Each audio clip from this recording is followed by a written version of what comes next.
सातारा लोकसभा मतदारसंघामध्ये अत्यंत लक्षवेधी निवडणूक ठरली। महायुतीचे उमेदवार उदयनराजे भोसले आणि मविआचे उमेदवार शशिकांत शिंदे यांच्या चुरशीची लढत झाली आणि जनतेचा कौल नेमका कुणाला आहे पाहूयात।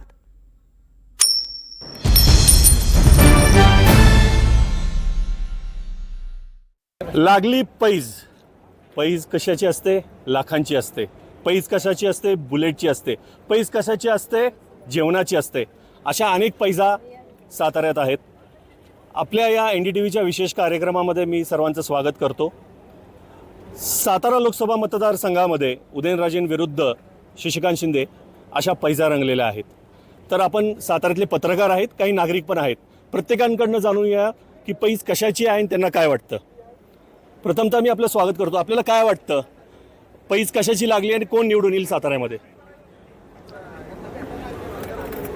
पैजा तशा बऱ्याच लागलेल्या आहेत, पण एक गोष्ट महत्त्वाची की मी एक्झिट पोलचे सगळे रिपोर्ट्स जर आपण पाहिले वेगवेगळ्या वाहिन्यांच्या वतीने केलेले आहेत ते, तर देश पातळीवर जरी भाजपला यश दाखवत असले तरी साताराच्या बाबतीमध्ये भाजपच्या उमेदवाराच्या बाबतीत निगेटिव्ह असा अहवाल आहे।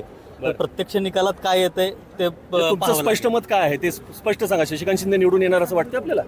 शशिकांत शिंदे निवडून येतील असंच चित्र दिसतंय। लीड फारसा असणार नाही, पण शशिकांत शिंदे निवडून येतील तर स्पष्ट असं लोकांचं मत आहे। जी काही नाराजी आहे उमेदवाराबद्दल, एक उमेदवार 5 वर्ष संपर्कात राहत नाही आणि दुसरा 5 वर्ष झुलवत ठेवणार आहे। आता लोकांनी विचार करावा। अच्छा, हरीशजी स्वागत तुमचं। काय सांगाल, निवडून कोण येईल साताऱ्यामध्ये? निवडणूक ही अत्यंत अटीतटीची झालेली आहे।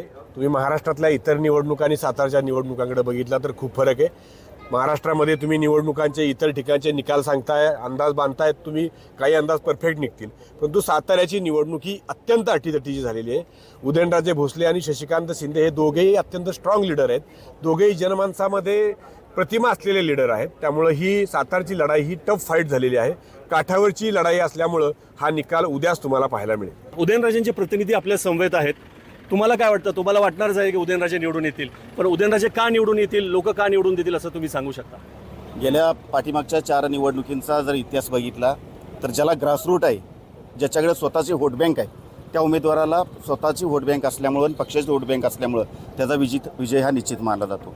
ज्या पद्धतीनं आज ॲनालिसिस आपल्या समोर येते, ॲनालिसिसचा विचार करता त्या दोन्ही गोष्टींचा विचार समोरच्या राष्ट्रवादीच्या उमेदवाराच्या बाबतीत केला नाही आणि ह्या गोष्टींचा जर विचार केला आणि बेस वोट आणि ग्रासरूट या दोन्हीचा जर विचार केला तर निश्चितप्रमाणे भारतीय जनता पक्षाचे उमेदवार खासदार श्रीमंत छत्रपती उदयनराजे भोसले या निवडणुकीत निश्चित रूपानं चांगल्या मताने निवडून येतील। अजून एक ज्येष्ठ पत्रकार आहेत श्रीकांत कात्रे, त्यांच्याकडनं जाणून घेऊ। साहेब, कुठला उमेदवार निवडून येईल साताऱ्यामध्ये?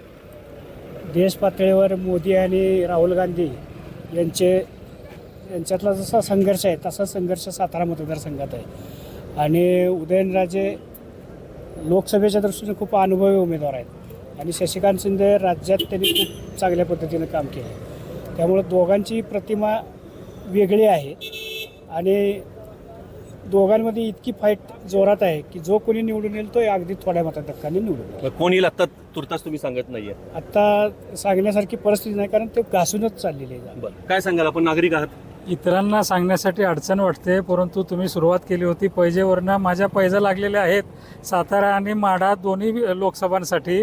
साताऱ्यामध्ये उदयनराजे भोसले घासून वगैरे काही नाही, कमीत कमी 1 लाखाच्या लीडने निवडून येणार आहेत।